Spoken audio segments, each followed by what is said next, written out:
নমস্কার, নিউজ 18 বাংলায় আমি অয়ন। আজকে কিছু বাংলাদেশের কথা। হ্যাঁ, আপনারা বলতে পারেন বাংলাদেশের নাগরিকরা যে বাংলাদেশ নিয়ে ভাবতে হবে না, আপনাদের দেশ নিয়ে ভাবুন।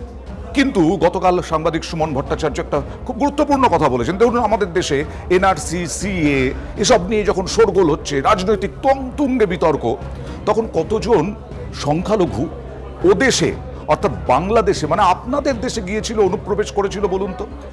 আর আপনাদের দেশে যখন টালমাটাল হচ্ছে, অশান্ত পরিস্থিতি হচ্ছে, এখনো চলছে, এখন আমাদের দেশে এসটিএফকে, বিএসএফকে, রাজ্য পুলিশকে একেবারে সতর্ক থাকতে হচ্ছে।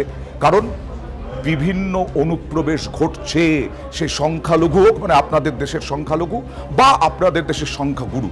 এবং ভাবতে হচ্ছে যে আইএসআই প্রধান যখন বাংলাদেশে গেলেন, তখন আমাদের দেশে কি অশান্তির ছক। আর আপনারা যদি রেকর্ড করেন, তাহলে তো আমাদেরকে ভাবতেই হবে রেকর্ড কোন অর্থে, কি বলছি, কেন বলছি।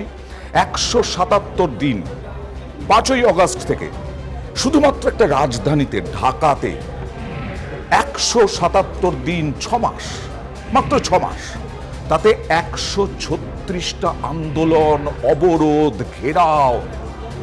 একমাত্র একটা দিনে ঢাকায় 17টা অবরোধের ঘটনা ঘটেছে। 17টা অবরোধ শুধু নয়, আন্দোলনের ঘটনা ঘটেছে, ঘেরাওয়ের ঘটনা ঘটেছে। কোন রাজধানী, কোন দেশ এই রেকর্ড করে নিজেদের উন্নতি করতে পারে? নাকি অন্য দেশের বিদ্বেষমূলক কথা বলাটাই তাদের কাছে প্রধান হয়ে ওঠে? যেমনভাবে ভারত বিদ্বেষ মন্তব্য, ফাঁকা বুলি এখনো করে যাচ্ছেন বাংলাদেশের বিএনপি হোক, জামাত হোক। এই আন্দোলন কারা করেছেন? এই আন্দোলনে কারা করেছেন? রাজনৈতিক বিশ্লেষকরা বলছেন, আপনাদের দেশের রাজনৈতিক বিশ্লেষকরা বলছেন, তাদেরকে চেনা যাচ্ছে না, তাদেরকে চেনা যায়নি। তাদের দাবি কি? তারা সবাই নাকি বৈষম্যে, তারা সবাই নাকি বঞ্চিত, তারা সবাই নাকি বৈষম্য রোগে ভুগছেন। কিন্তু তারা নাকি ভাবছেন যে আসলে ইউনূস সরকার অনেকটাই দুর্বল, তাকে একেবারে প্যাঁচে ফেলা যাক।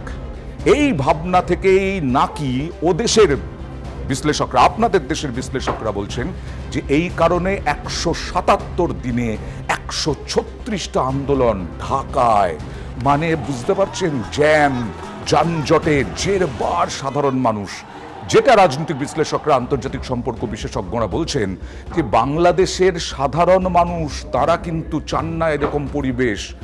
কিছু অংশ চায়, যেমন জামাতের কিছু অংশ, বিএনপি অংশ, তারা চায় এইভাবে বাংলাদেশকে অশান্ত করে নজর ঘোরানোর চেষ্টা। আমি মানলাম শেখ হাসিনা প্রচুর দুর্নীতি করেছেন, একেবারে স্বৈরতন্ত্র চালিয়েছেন, কিন্তু শেখ হাসিনা যখন দেশ ত্যাগ করলেন, যখন ইউনূসকে বসানো হলো উপদেষ্টা, প্রধান উপদেষ্টা পদে, তখন তো সাধারণ মানুষ আশা করেছিলেন যে অন্য দিন পাবেন, উজ্জ্বল দিন পাবেন, বাংলাদেশের ভবিষ্যৎ উজ্জ্বল হবে। কিন্তু তা তো দেখা যাচ্ছে না। শুধুমাত্র অস্ত্র কেনা, শুধুমাত্র আইএসআইয়ের সঙ্গে বৈঠক, শুধুমাত্র বিভিন্নভাবে ভারত বিদ্বেষমূলক কথাবার্তা, শুধুমাত্র উস্কানিমূলক ফাঁকা বুলি, এই নিয়েই ব্যস্ত বাংলাদেশ। কিন্তু আসলে তো মানুষ ডেভেলপমেন্ট চেয়েছিলেন। আপনারাই তো বলুন না, আপনারাই তো ডেভেলপমেন্ট চেয়েছিলেন, বাংলাদেশ যাতে সৎ, দুর্নীতি যাতে না হয়, এটাই তো চেয়েছিলেন। কিন্তু সেই দিকে তো ধ্যান দেওয়া হচ্ছে না। এই যে আন্দোলনগুলো, এই আন্দোলনগুলো দেখুন, এক একটা আন্দোলনে বলা হচ্ছে যারা আন্দোলন করছেন তাদেরকে চেনাই যাচ্ছে না। সচিবালয় পর্যন্ত ঘেরাও হচ্ছে একটা রাজধানীতে।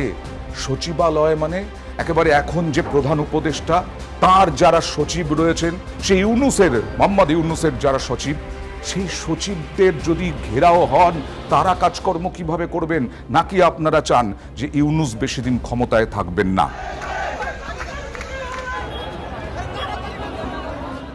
তবে একদম সাম্প্রতিক, মানে গতকালই আমরা দেখেছি, আপনারাও ভোগ করছেন এই মুহূর্তে, গোটা দেশে রেল চলছে না, ট্রেন চলছে না। কেন? রেল কর্মীরা যারা একেবারে সরাসরি রেলের সঙ্গে যুক্ত, রেলের স্টাফ, তারা কর্মবিরতি পালন করছেন। তারা কি বলছেন? লাগেজ ফাগেজ নিয়ে চলে এসেছি, যতদিন না পর্যন্ত আমাদের দাবি মানা হবে ততদিন পর্যন্ত আমরা এই লাগেজ ফাগেজ নিয়ে এখানেই থাকবো। আমরা এখনো পর্যন্ত ওরকম কোনো আশ্বাস পাই নাই। আমরা দাবি আদায় হলে আমরা এখানে কেন থাকবো? আমরা ব্যাগ অ্যান্ড ব্যাগেজ গুছিয়ে বাসার থেকে বেরিয়েছি যে আমাদের আন্দোলন সমাপ্তি হবে, সাথে সাথে আমরা গাড়িতে চলে যাব। কিন্তু আপনাদের সরকারের কোনো উপায় নেই। ভাঁড়ে মা ভবানী হয়ে আছে বাংলাদেশ সরকার, এবং সেই কারণে এই যে মাইলেজ ফি, পেনশন, এগুলো বন্ধ হয়ে গেছে রেলের কর্মীদের। আর সেই রেলের কর্মীরা এখন ইউনূসের বিরোধিতায়।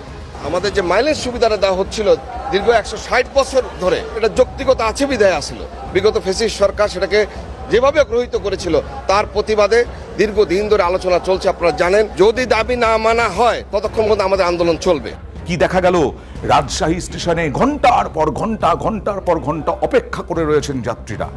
আর সেই যাত্রীরাই একেবারে তাণ্ডব চালালেন বলা যায়। তারা তো ক্ষিপ্ত হবেন।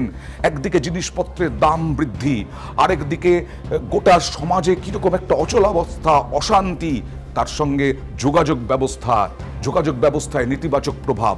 আর তাণ্ডব চালানো হলো রাজশাহীর মতো একটা শহরে, রাজশাহীর মতো একটা গুরুত্বপূর্ণ স্টেশন ভেঙে চুরে চুরমার করে দিলেন সাধারণ মানুষ, ট্রেন যাত্রীরা। আর একটা আন্দোলনের কথা বলি এই মুহূর্তে, খুব ইন্টারেস্টিং। প্যাডেল যারা রিক্সা চালান, সেই রিক্সা চালকদের আন্দোলন চলেছে। তারাও আন্দোলনে নেমে পড়েছেন এবং টানা 9 দিন দিনের বিভিন্ন রকম গুরুত্বপূর্ণ সড়কে অবরোধ করেছেন প্যাডেল রিক্সা। হ্যাঁ, আমরা জানি ঢাকায় নামলেই রিক্সার পর রিক্সা, এবং অসাধারণ সুন্দর দেখতে রিক্সাও আমরা দেখেছি প্রচুর, সবই বেশিরভাগ প্যাডেল চালিত রিক্সা চালকদের প্রচুর পরিমাণে এই রিক্সার ওপরে নির্ভর করেন, যাত্রীদের ওপরে নির্ভর করেন। তাঁরা এবার আন্দোলনে নেমে পড়লেন। শুধু নয়, আমাদের এখানে কোনোদিন হয়নি, যেটা রাজধানীর বুকে হলো ঢাকায়, বাংলাদেশের রাজধানী, যে 9টা পয়েন্টে অবরোধ করলেন হাজার প্যাডেল রিক্সা চালক। এবং খুব স্বাভাবিকভাবেই একেবারে ভয়ঙ্কর পরিস্থিতি হলো। অন্তর্বর্তী সরকারের শুরুর দিকেই আন্দোলন নামে আনসারুল্লাহর সদস্যরা, আপনাদের মনে করিয়ে দিই, আপনারাও জানেন, 25শে অগস্ট সকাল সন্ধে অবরোধ করে রাখে সচিবালয়। এই রিক্সা চালক, প্যাডলার, তার সঙ্গে হচ্ছে আনসারির দল, এতদিনের বঞ্চিত বলে দাবি দেওয়া, অনশন এসব করা হচ্ছে। আসলে রাজনৈতিক বিশ্লেষকরা বলছেন যে একটা সময়, এই কয়েক বছরে, কয়েক যুগ বলা যায়, যতদিন শেখ হাসিনা ছিলেন, একটা পক্ষ সব কিছু পেয়ে গেছে। এবার যেই শেখ হাসিনাকে সরানো গেছে, এবার সবাই মিলে চেষ্টা করছে যে যারা পায়নি, অভিযোগ আর কি, যারা পায়নি তারা এবার চেষ্টা করছে মাল লুটে নেওয়ার। অর্থাৎ সরকারকে চাপ রেখে, সরকারকে চাপ দিয়ে যত কিছু দাবি দেওয়া আদায় করা যায়। আর সেই কারণেই এই মুহূর্তে একেবারে মাথা ব্যথার কারণ হচ্ছে আন্দোলন। যে আন্দোলনের নামে এখন মারামারি, কাটাকাটি সব কিছু হচ্ছে। আপনারা নিজেদের আন্দোলন, নিজেদের বৈষম্য, নিজেদের বঞ্চনা সব নিয়ে আন্দোলন করতে পারেন, কিন্তু আমাদের আগ্রহ কোন জায়গা থেকে? আমাদের ক্ষোভ হচ্ছে সংখ্যালঘুদের ওপরে আক্রমণ। কালকেও হিন্দুদের বাড়ি ঘর ভাঙচুর করা হয়েছে, কালকেও হিন্দু মন্দির ভাঙচুর করা হয়েছে, কালকেও কোনো রকম এই ধরনের ঘটনা ঘটার পরে কালকেও আপনাদের সরকারের তরফ থেকে, বাংলাদেশ সরকারের তরফ থেকে কোনো বিবৃতি দেওয়া হয়নি। বারবার করে এইরকম সংখ্যালঘু, হিন্দু, খ্রিস্টান, বৌদ্ধ সবার উপরে হামলা হচ্ছে, কট্টরপন্থীরা হামলা চালাচ্ছে। কি হলো? তালিবান। রাজনৈতিক বিশ্লেষকরা, এর আগে আন্তর্জাতিক বিশেষজ্ঞরা, তারা ভয় পাচ্ছিলেন যে বাংলাদেশটা কি আফগানিস্তান হয়ে যাবে, তালিবানি শাসন হয়ে যাবে। তাই তো দেখা গেল একটা ক্লাবে, একটা মাঠে মহিলা ফুটবলাররা ম্যাচ খেলছেন, সেই ম্যাচটা পুরোপুরি বন্ধ করে দেওয়া হলো। কি মারামারি! মহিলারা ফুটবল খেলতে পারবেন না ইউনূস জমানায় মহিলারা বাইরে বেরোতে পারবেন না, এরপরে তো পড়াশোনা করতে পারবেন না, এরপরে বাইরে বেরোতে দেবেন না, পড়াশোনা করতে দেবেন না, বাজারে যেতে দেবেন না, খেলাধুলাও বন্ধ। একেবারে তাণ্ডব চালালো কট্টরপন্থীরা, মারধর, ভাঙচুর, চারিদিকে একেবারে ভগ্ন স্তূপের মতো হয়ে রইল। মহিলা ফুটবল টিমের ওপরে আক্রমণ, সংখ্যালঘুদের ওপর, হিন্দুদের ওপর আক্রমণ চলছেই, কিন্তু তার সঙ্গে সঙ্গে বাংলাদেশের সংখ্যাগুরু যারা, তারাও কিন্তু নিস্তার পাচ্ছেন না, তারাও আক্রমণের মুখে পড়ছেন। কারণ বাংলাদেশ তো এতদিন ধরে এরকম কিছু দেখেনি যে মহিলারা বাইরে বেরোবে, মহিলারা চাকরি করবে, মহিলারা নাটক করবে, মহিলারা গান গাইবে, মহিলারা সংস্কৃতিবান হবে। কিন্তু সেখানেই চরম বাধার মুখে আজ কট্টরপন্থীদের বিরুদ্ধে বারবার করে এই অভিযোগ উঠছে।